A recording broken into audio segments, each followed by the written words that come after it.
Shalom, shalom, shalom, shalom, shalom, peuple de Dieu. Je vous salue encore ce soir, bien-aimés dans le Seigneur, au nom de Jésus-Christ. J'espère que tout le monde va bien. Et de mon côté, bien-aimé, je veux bien.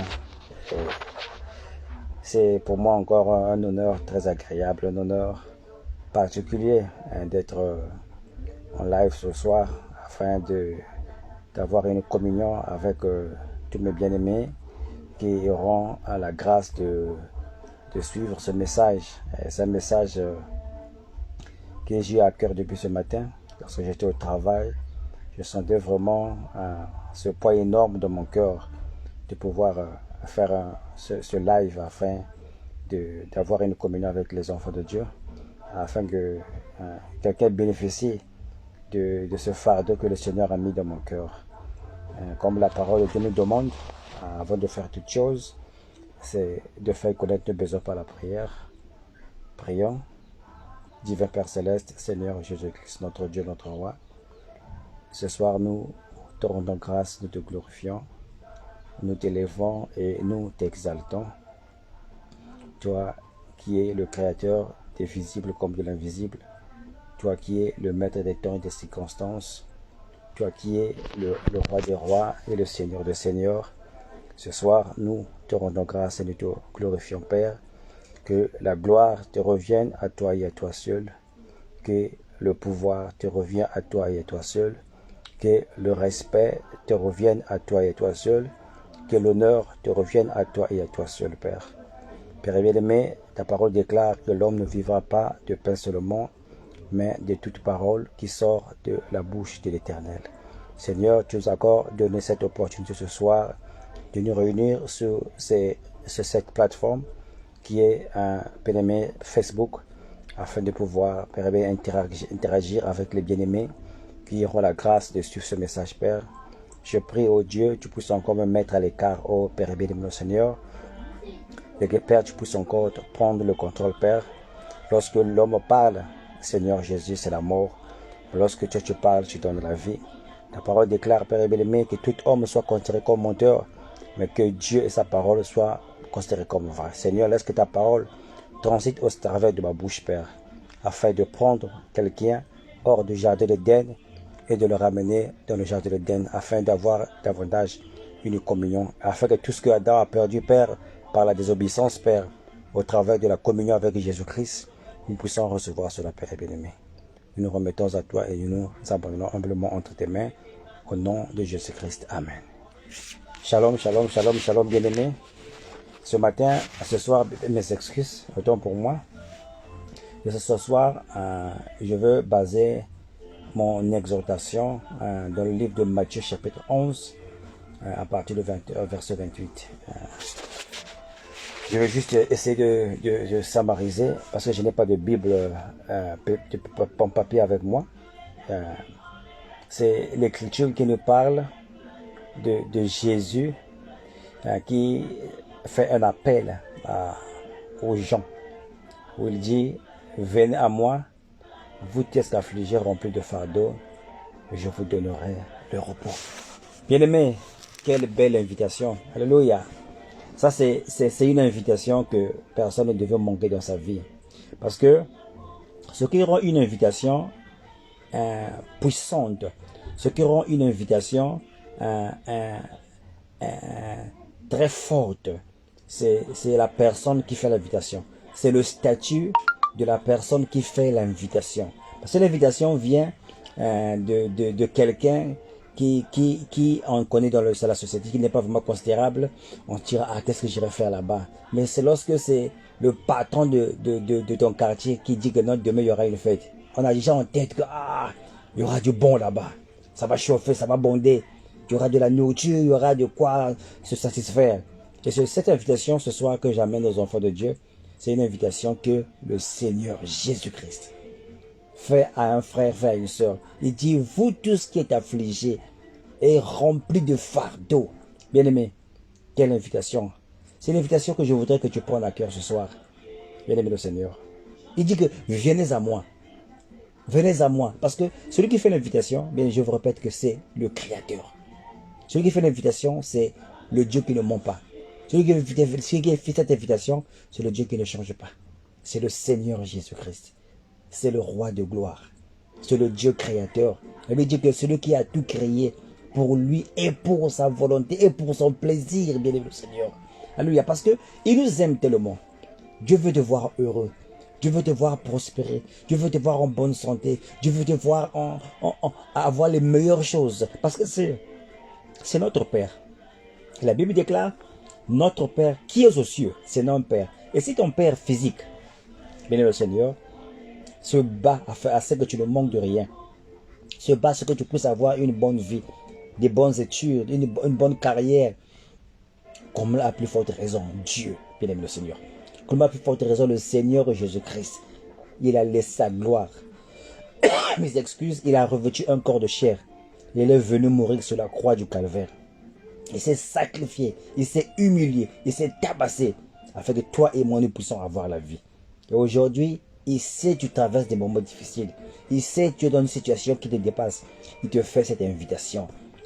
Le fardeau, quelque chose que tu sais qui te pèse, qui t'empêche d'avancer, qui t'empêche de dormir, qui t'empêche d'être en paix, qui t'empêche d'avoir la joie. Et Jésus voit cela. Il dit que je ne te force pas parce que je t'ai créé sur la base du libre arbitre. C'est toi qui dois décider de venir vers moi. Si tu fais le premier pas, moi je ferai aussi le pas pour qu'on se rencontre. Et Dieu te dit, viens à lui. Cette chose qui ne te fait pas dormir, peut-être que c'est dans ton mariage, peut-être que c'est dans tes études, peut-être que c'est dans tes finances, peut-être que c'est le salut de ton père, le salut de ta mère, le salut de ton frère, le salut de ta soeur, peut-être que c'est dans ton enfant. Il y a tellement de choses que je ne peux pas citer ce soir, mais le Seigneur te dit que tu as un fardeau. Le Seigneur dit que tu as un fardeau. Il y a une chose pour laquelle parfois tu pars de nuit blanche. Tu as même commencé à avoir des irritations dans ton estomac parce que tu réfléchis tellement et que tu n'as pas la solution, bien-aimé. Celui qui te fait cette invitation, c'est celui dans la Bible, pardon, Hébreux 13, verset 8, qu'il est le même hier, aujourd'hui et pour l'éternité. Si, dans le passé, des gens ont apporté des fardeaux à lui, et il les a déchargés de leurs fardeaux, et il les a soutenus dans leur situation, et il a résolu leur situation. Et je crois que si tu avances avec la même attitude, comme sa parole le déclare dans le livre de Hébreux 13, à partir du verset 8, que Jésus-Christ est le même hier, aujourd'hui et pour l'éternité. Dans le passé, c'est le même Jésus. Jésus n'a pas de passé, Jésus n'a pas le présent, Jésus n'a pas le futur. Lorsqu'il apparaît à Moïse dans le livre de Genèse, dans le livre de Exode, chapitre 3 et 4, qu'est-ce qu'il dit à Moïse? Il dit à Moïse, je suis celui qui je suis t'a envoyé. Il n'a pas de passé, il n'a pas de présent, il n'a pas de futur. Il est partout, il remplit tout l'univers. Il est dans l'éternité, il est dans le présent, il est dans le futur, il est même dans le futur de futur. Bien aimé, on a vu des gens dans l'Ancien Testament. On a vu des gens qui sont venus à lui avec des fardeaux. Et Jésus-Christ les a aidés. Je crois que c'est pas, il n'y aura pas une oreille sourde pour toi, ma soeur. Il n'y aura pas une oreille sourde pour toi, mon frère. Parce que lorsque nous lisons dans Genèse chapitre 18, au verset 22, ici nous voyons l'histoire d'Abraham.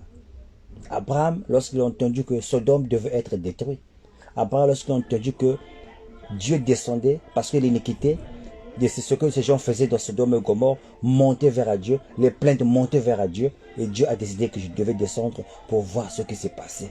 Et lorsque Abraham l'a entretenu, il a donné de l'un caillé, il a lavé ses pieds, il a entretenu, il a dit à Abraham, cacherai-je à Abraham ce que je veux faire à Sodome et Gomorrhe? Sûrement Abraham devenait une grande nation. Et il dit à Abraham que il a raconté ce qu'il devait faire à Sodome et Gomorrhe. Et lorsqu'Abraham s'est rendu compte, il a commencé à avoir un fardeau. Il a dit, ah, j'ai mon neveu là-bas à Sodome et Gomorrhe.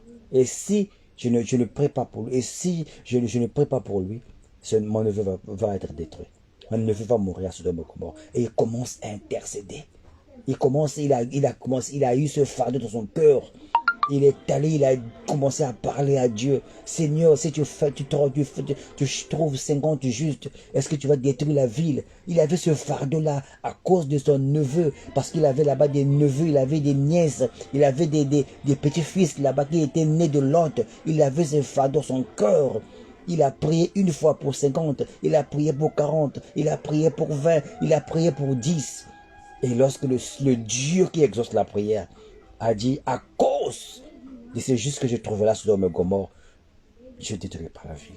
Et vous voyez comment quelqu'un qui a eu ce fardeau, Abraham qui a eu ce fardeau pour son neveu Lot, il a porté ce fardeau à ce Dieu-là. Parce que ce Dieu qu'on a vu là-bas qui est dans la chair, c'est le même qui est venu dans le corps de Jésus-Christ. Alléluia. C'est le même qui, il a seulement changé de masque. Et aujourd'hui, au travers de lui, il est venu sous la forme du Saint-Esprit. Mais lorsqu'il est venu dans le livre de Genèse chapitre 18, à partir du verset 22, il est venu en tant que Dieu de la chair, en tant qu'Élohim. Alléluia. Et lorsque Abraham s'est approché de lui, avec une bonne attitude, avec la foi, parce que ce qui approche Dieu, s'approche de Dieu, doit croire que Dieu existe. Et il est comme on dit en anglais, le reward. Il est le Jésus qui récompense ceux qui le cherchent de tout leur cœur. Abraham l'a cherché. Abraham il s'est avancé avec ce fardeau. Il a dit que Seigneur, j'ai ce problème. J'ai mon neveu qui est là-bas. J'ai peur. Lorsqu'on va détruire la ville, tu vas le détruire. Seigneur, je prie pour mon neveu. Qu'il soit épargné. Et Dieu, lorsque les deux anges sont descendus à Sodome et Gomorre, ils ont fait sortir Lot de Sodome et Gomorre à cause d'Abraham qui avait apporté son fardeau à Dieu. Et Lot a été épargné. Alléluia.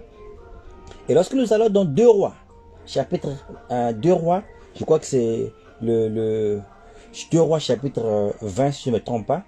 Je veux vérifier l'écriture, mais c'est dans 2 Rois où on voit l'histoire de le roi Ézéchias. Lorsque Dieu envoie son prophète Ésaïe qui va vers lui et qui lui dit que Dieu a dit que mets ta maison en ordre, tu vas mourir. Vous voyez? Quelqu'un, lorsqu'il a entendu cela, la Bible dit que il s'est tourné contre le mur. Il a commencé à prier. Il a eu ce fardeau dans son cœur. Je ne peux pas mourir, je dois vivre. J'ai besoin encore de faire quelque chose pour la gloire de Dieu. Qu'est-ce qui s'est passé? Alléluia, béni le Seigneur. Dieu, bien-aimé, si tu apportes tes fardeaux à Jésus-Christ, bien-aimé, je te dis la vérité, mon frère. Le problème avec que nous le croyons aujourd'hui, lorsqu'on a un problème, on préfère aller voir le pasteur. C'est bien de voir le pasteur. Il faut aller voir un frère. On pourrait avoir une soeur. Ou penser cela dans les réseaux sociaux. Mais on ne prend pas le temps de pouvoir s'engager dans la prière. De pouvoir aller vers Dieu comme Abraham l'a fait. Comme le roi Ézéchias l'a fait. Il a rappelé à Dieu ce qu'il a fait. Il a prié à Dieu. Il a pris son fardeau, cette peur qu'il avait de mourir. Il a mené cela de la prière à Dieu. Il a dit que ce que vous demanderez dans la prière, ce Marc chapitre 9, si vous le croyez, vous verrez cela s'accomplir. Vous voyez, il a porté son fardeau. Et ce soir, c'est le même Seigneur qui nous fait cette invitation solennelle, cette invitation spéciale. Que vous qui avez des fardeaux, venez à moi, je vous donnerai du repos. Abraham a eu son repos. Son neveu a été épargné. Il s'est réjoui. Il était content. Son fardeau a été enlevé. Il fut léger. Ézéchias, la même chose. Mais c'est plus. Ézéchias, la même chose. Il voit que il va mourir. Il faut que... Non. La solution doit être là. Ce n'est pas le temps pour moi de partir. Il a prié à Dieu. Et lorsque Dieu a vu cela, il a dit, Ésaïe repart. Voilà ce qu'il a fait.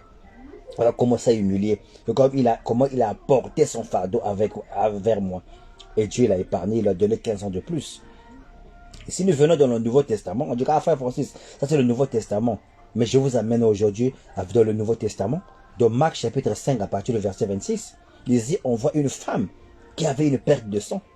Alléluia. Qui avait ce fardeau. La Bible dit que il est allé voir beaucoup de médecins, beaucoup de docteurs, beaucoup de féticheurs, des docteurs traditionnels, peut-être il est allé voir les Indiens, les Hindous, les Chinois. On lui dit que non, là-bas, il y a quelqu'un qui peut te soigner. Elle est partie. Zéro mokaté. On a dit que là-bas, il y a quelqu'un qui peut te soigner. Il est parti. Zéro mokaté. On a dit, il y a quelqu'un qui peut... Il est parti. La Bible dit que jusqu'à ce qu'elle avait épuisé tous ses moyens, elle avait peut-être des pagnes. Elle a vendu tous ses pagnes. Elle a peut-être des maisons, elle a vendu ses maisons. La Bible dit qu'elle a épuisé tout ce qu'elle avait comme moyen, mais elle avait pas encore trouvé la solution. Elle avait ce fardeau-là, le sang, je crois que pendant 12 ans, il fallait que saigner, qu'il faisait que saigner. Mais lorsqu'elle a entendu parler de Jésus-Christ, oh bien-aimé le Seigneur, elle s'est dit, voilà la personne qui peut résoudre mon problème. Elle a pris son fardeau. Elle s'est avancée dans la foi vers Jésus-Christ. Elle a dit que si je peux seulement toucher cet homme. Et lorsqu'on parle de toucher, c'est pas parfois le toucher physique, mais c'est ta foi qui touche Dieu. C'est lorsque tu rentres dans un programme de prière, lorsque tu pries avec foi, lorsque tu avances dans la prière, et que tu crois que Dieu va exaucer ma prière. Bien aimé, mes excuses, Dieu va t'exaucer, mon frère. Peu importe ce que tu es en train de traverser, bien aimé le Seigneur. C'est pas quelque chose peut-être que tu as sémé, la manière dont tu as vécu dans ta vie passée, mais si c'est quelque chose qu'on a mis sur toi, si c'est un combat que tu es en train de vivre, mon frère, si tu te mets debout dans la prière, si tu te fais un programme de prière, si tu te lèves, que tu pries sincèrement, bien-aimé Seigneur, ce Dieu va t'enlever ce fardeau. Il va prendre cette charge que tu as là, bien-aimé. Il va s'enlever ce fardeau. Il va te donner la paix du cœur. Et la Bible l'enseigne dans le livre de Philippiens, je crois, chapitre 4 comme ça, ou si je ne me trompe pas, où l'apôtre Paul nous dit que ne vous souciez de rien, mais dans toute chose, faites connaître vos besoins par la prière et les supplications, et la paix de Jésus qui surpasse toute intelligence gardera votre corps en Jésus-Christ. Il dit que par la prière, tu amènes ton fardeau. Par la prière, tu amènes tout ce qui te dérange, mon frère. Ce n'est pas le temps de rester stressé, d'avoir des ulcères, de mourir de AVC, mon frère. Tu es un chrétien, tu es un enfant de Dieu. Ce soir, le Seigneur me dit de te dire que tu n'as pas le droit d'avoir ce AVC. Tu n'as pas le droit d'avoir ce stress. Tu n'as pas le droit d'avoir ces ulcères. Tu n'as pas le droit d'avoir la tension, cette tension qui te dérange. Tu es seulement maintenant sur les médications chroniques. Tu as un Dieu, mon frère. Parle-lui. Parle-lui, cette femme. Dans Marc chapitre 5, verset 26. Elle avait cette perte de sang. Le sang était en train de couler. Elle perdait le sang, elle perdait la vie. Peut-être c'est ton business qui ne marche pas. Peut-être c'est ta femme qui est aujourd'hui à la maison et elle se comporte d'une manière implaisante. Peut-être que c'est ton enfant aujourd'hui qui se comporte plus comme à la maison. Peut-être que c'est des conflits au sein de la famille. Et cela te dérange. Comment on s'entend plus avec mes frères? Comment on s'entend plus avec mes soeurs? Comment ma femme se comporte comme ça? Comment mon mari se comporte comme ça? Comment au travail, les patrons qui m'aiment aujourd'hui, ils se comportent mal contre moi? Mes collègues, comment me traitent? Bien aimé. Voilà des choses qui te rongent. Et tu es là, tu portes des fardeaux tout seul. Tu n'as pas le droit de porter ces fardeaux tout seul. Tu as un Dieu qui écoute la prière. Jésus-Christ écoute la prière. Si tu pries, bien-aimé, s'il y a un peuple qui prie, il y a un Jésus qui répond. S'il y a un peuple qui crie, il y a un Jésus qui répond. Et Jésus est attentif à tes prières. Le problème avec nous aujourd'hui, on passe tous trop de temps à nous soucier. Mais on ne passe pas assez de temps dans la prière. On ne passe pas le temps dans la consécration, où on est là plongé dans l'adoration, où on est là plongé dans la louange, où on est plongé dans la prière, où on expose, on ouvre ce cœur à Jésus. On a le courage de nous confier aux gens. Je ne dis pas que c'est mal de se confier aux gens, mais ces gens aussi ont leurs problèmes. C'est ce frère que tu confies ton problème a aussi son problème. C'est ce que tu confies ton problème a aussi son problème. Le problème, le pasteur lui aussi a ses problèmes. Mais tu as un Dieu qui te dit que si tu as des fardeaux, sur des situations qui te dépassent, même si tu as perdu pendant des années que tu es en train de perdre, aujourd'hui il t'appelle, il te dit que viens à moi. Je vais te donner le repos. Le repos que personne ne peut te donner. Elle a perdu le sang. Elle dit que moi je m'apporte. Je m'approche de lui. Marc chapitre 5 à partir du verset 26. Il s'est approché de Jésus. Et Jésus, lorsqu'il a touché Jésus par la foi, ceux qui s'approchent de Jésus doivent croire que Dieu existe. Et celui qui récompense ceux qui le cherchent. Elle s'est approchée de Jésus. Elle a touché son pagne. Elle avait dit que le sang s'est arrêté. Et Jésus est retourné. Elle a dit, qui m'a touché, bien-aimé Seigneur? Ce que tu dois faire aujourd'hui avec ce qui te dérange. Je ne sais pas qu'est-ce qui te tourmente. Tu as un Dieu. Jésus est vivant. Bien-aimé, le Jésus qui a exaucé Abraham n'est pas différent de Jésus que je te parle ce soir. Le Jésus qui a exaucé Ézéchias n'est pas différent de Jésus que je te parle ce soir. C'est le même. Hébreux 13 à partir du verset 8. Le Jésus que je te parle, c'est le même Jésus qui a exaucé la femme à la perte de sang dans Marc chapitre 5 à partir du verset 26. Annoncé dans Matthieu chapitre 15 à partir du verset 21. On a une femme qui avait qui avait un enfant qui était malade. Sa fille était malade. Et sa porte voilà, c'est ce fardeau-là. Bien que Jésus l'a traité de chien, bien que Jésus l'a rejeté, bien que Jésus ne l'avait pas écouté, mais elle n'avait pas cédé, bien-aimé le Seigneur. Ce que tu dois faire de la prière, tu pousses de la prière, tu pousses de la prière. Même si tu pries aujourd'hui, Dieu n'exauce pas. Demain tu viens encore, après demain tu viens encore. Après la persistance de la prière, mon frère, tu avances, tu avances, tu avances, tu avances, bien-aimé. Jésus va te répondre. Alléluia, mes excuses. Jésus va te répondre, mon frère. Ce Jésus qu'on sert aujourd'hui, le Jésus que tu sers, que tu connais là, avec qui tu as eu des expériences, c'est Jésus à qui tu as donné ta vie, mon frère. Il n'est pas différent de Jésus d'Abraham. Il n'est pas différent de Jésus de Moïse. Il n'est pas différent du Dieu de la femme de la paix de sang dans Marc chapitre 5 au verset 26. Il n'est pas différent de Jésus de Matthieu chapitre 15 au verset 28. Il n'est pas différent de Jésus dans Luc 7 au verset 2, le centenier qui avait un serviteur malade. Elle dit qu'il est venu avec Jésus déposer son fardeau. Il n'est pas allé vers les pharisiens. Il n'est pas allé vers le Sadducéen. Il n'est pas allé au temple. Mais il y avait quelqu'un qui, lorsque tu approches vers lui avec la foi dans le cœur, avec la foi sincère, la foi véritable, il est capable de prendre tes fardeaux. Peu importe, tout ce qui est impossible aux hommes est possible à Dieu. Et rien n'est impossible à Dieu. Même si la chose n'existe pas, ce Jésus dont je te parle ce soir est capable, mon frère, bien-aimé Seigneur, d'amener la chose à l'existence. Alléluia. Il crée ce qui existe de ce qui n'existe pas, mon frère. Même si tu as épuisé toutes les avenues, après la pensée humaine, tu te dis qu'il n'y a pas la solution à mon problème. Bien aimé, ça c'est la pensée humaine. Dieu est illimité. Regarde comment Abraham monte dans la montagne après 3 jours de marche pour aller sacrifier Isaac. La Bible déclare, lorsqu'il était sur le point de sacrifier Isaac, l'ange lui a dit que arrête, j'ai compris maintenant que tu me crains, tu peux me donner tout ce qui t'appartient. Lorsque Abraham se retournait, il a vu un rame qui était accroché dans les branches. Mais Dieu vous posait la question, d'où est venu ce rame? La Bible dit qu'Abraham a marché 3 jours de marche dans le désert, sous la montagne. Et Abraham a nommé cette place le Jéhovah Jireh, le Dieu que pourvoit. Le Dieu, avec rien, il fait quelque chose. Et ce qu'il va faire aussi avec ta vie, si vraiment tu décides de te confier à lui, de t'approcher à lui dans la prière, bien le Seigneur. Ce sont Seigneur a dit, mon serviteur est malade. Je suis quelqu'un sous autorité comme toi. Tu n'as pas besoin de venir vers moi. Je sais que j'ai ce fardeau. Mais speak seulement la parole. Voyez la foi, bien-aimé le Seigneur. Speak the word. My servant will be well. Prononce seulement la parole, bien-aimé le Seigneur. Oh, Jésus a assez émerveillé. Il a dit que waouh, je n'ai jamais vu une telle foi en Israël. Et lorsqu'il est reparti, il a vu le serviteur qui venait. Son serviteur était déjà guéri. Pourquoi? S'il était resté là-bas en train de se soucier, si on se fait ranger par les ulcères, de pouvoir avoir les AVC comme on voit aujourd'hui, un frère qui se dit chrétien, qui est frappé par l'AVC. Mais où est ton Dieu, mon frère? Où est ton Dieu? Réveille Jésus. Il est dans ta barque, mon frère.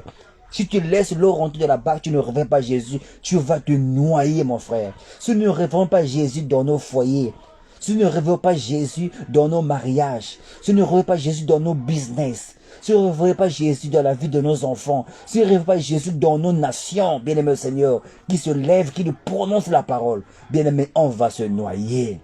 Si nous commençons à crier, on commence à continue à se plaindre, on continue à murmurer, on continue à se chamailler, mon frère, il n'y aura pas la solution. La solution, c'est de réveiller Jésus-Christ. Alléluia. De faire sortir Jésus-Christ de l'histoire, comme la Bible déclare, lorsque l'eau commençait à rentrer, les vagues, commençaient à mêler le tumulte, et la période était sur le point de noyer, et c'est sur le point de se noyer. Il a dit, maître, réveille-toi. Oh, bien-aimé. C'est la raison pour laquelle ce soir, je voudrais que tu réveilles Jésus. Tu l'appelles par la prière. Il a dit que, invoquez-moi, je vous répondrai. Invoque Jésus, mon frère. Invoque Jésus, ma soeur. pour tout ce que tu dis. Je ne sais pas qu'est-ce qui ne va pas dans ta vie, mais ce soir, Jésus m'a recommandé, depuis ce matin, je sens ce fardeau dans mon cœur, de venir dire à quelqu'un qu'il est temps de se réveiller Jésus. Il est temps de prendre son fardeau et de l'amener à Jésus et de le réveiller parce que Jésus est dans ta vie. Il nous a promis dans sa parole de ne pas nous abandonner. Il nous a promis de ne pas nous délaisser. Il a promis d'être avec nous et même en nous, bien-aimés de le Seigneur. Pourquoi te laisser ronger par le cancer, les ulcères qui te dérangent, les AVC, les tensions, tout ça? Tu n'as pas besoin de ça. Tu as un Dieu. Tu as un Dieu. Jésus est vivant. Appelle-le qui se réveille, qui se lève de la barque, qui se tient et qui lui parle au vent et qui lui parle à la tempête, mon frère. Oh Jésus. Alléluia. Et dans Jean chapitre 11, voilà une histoire qui est vraiment connue de tous. Marthe et Marie, leur frère, est mort. Après avoir appelé Jésus, le frère est mort, il est venu après 4 jours. Et ce qui nous arrive aujourd'hui, lorsque on prie aujourd'hui, que Jésus ne répond pas, on abandonne. Mais on doit continuer de prier. Continuer de prier. Jésus exauce toujours la prière. Il y a des fois, tu pries aujourd'hui, tu pries demain, mais il a pris note. Le temps de Dieu, ce n'est pas le temps des hommes, bien-aimés. Lui, il a sa manière, c'est un spécialiste. Alléluia. Lorsque tu lui dis d'imposer les mains, lui, qu'est-ce qu'il fait? Il te met la boue dans les yeux, il te dit d'aller te laver à la piscine. Mais il a exaucé, mais pas à ta manière, mais à sa manière. Alléluia. On ne peut pas dicter à Dieu sa manière d'exaucer la prière. Ce que nous devons faire, de prier et de croire. Et de marcher par rapport à ce que nous croyons.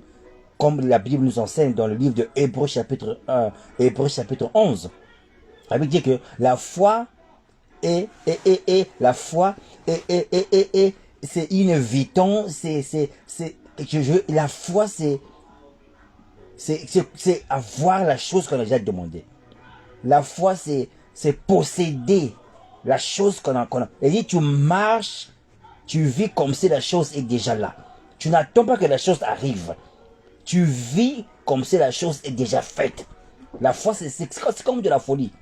Tu pries à Dieu de faire quelque chose pour toi, mais lorsque tu finis la prière, tout ce que tu demandes en priant, si tu le crois, tu verras cela t'arriver. Et lorsqu'on parle de croire, c'est l'attitude qu'on a après avoir prié. On adopte cette attitude qui montre à Dieu que tu lui as fait confiance, que ce que tu as demandé, Dieu l'a déjà fait. Parce que tu sais que celui qui a fait la promesse est fidèle. Il ne peut pas mentir. Ce qu'on appelle la foi. Et c'est l'attitude qu'on devait avoir après la prière. Bien aime le Seigneur. Alléluia.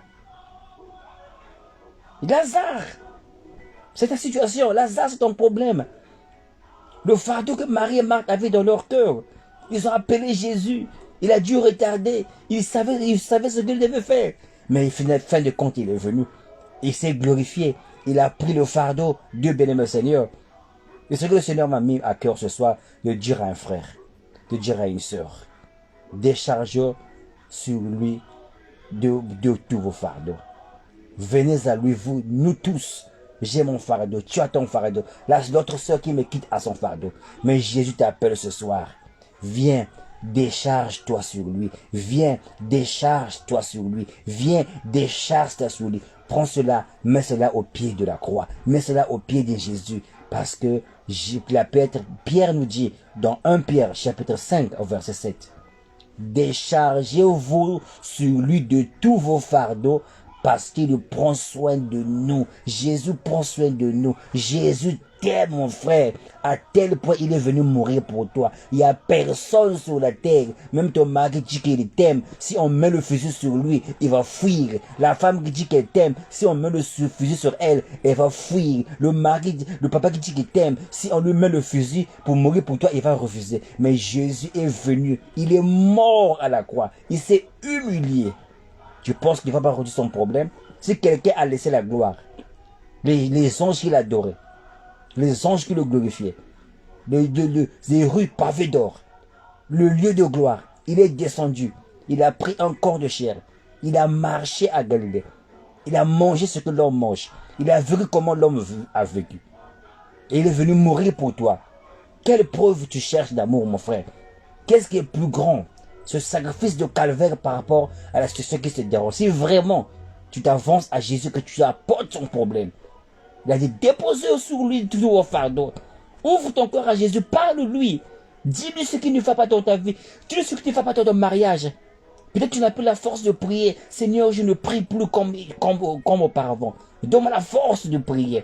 Je ne jeûne plus comme auparavant. Donne-moi la force de jeûner. Je ne lis plus ma Bible comme auparavant. Donne-moi la force de lire ma Bible. Je n'ai plus la force d'aller à l'église. Donne-moi la force d'aller à l'église, Seigneur. J'ai de la rancune envers ce frère. J'ai la jalousie dans mon cœur. Ouvre ton cœur. Et dis que déchargez-vous sur lui de tous vos fardeaux. Parce qu'il prend soin de toi. Il prend soin de moi. Il prend soin de nous. Oh bien-aimé. C'est l'appel que Jésus fait à un frère ce soir. C'est l'appel que Jésus ferait à une soeur ce soir. Venez à lui, bien-aimé. Venons à lui, revenons à lui. Toi qui ne vas plus à l'église, toi qui ne vas plus à la cellule de prière, tu t'es éloigné de Jésus. Et de dire, reviens à moi et je reviendrai à vous. Reviens à Jésus, mon frère. Reviens à Jésus, ma soeur. Bien-aimé Seigneur. Baissons nos cœurs. Seigneur Dieu, nous te remercions pour ce moment de communion.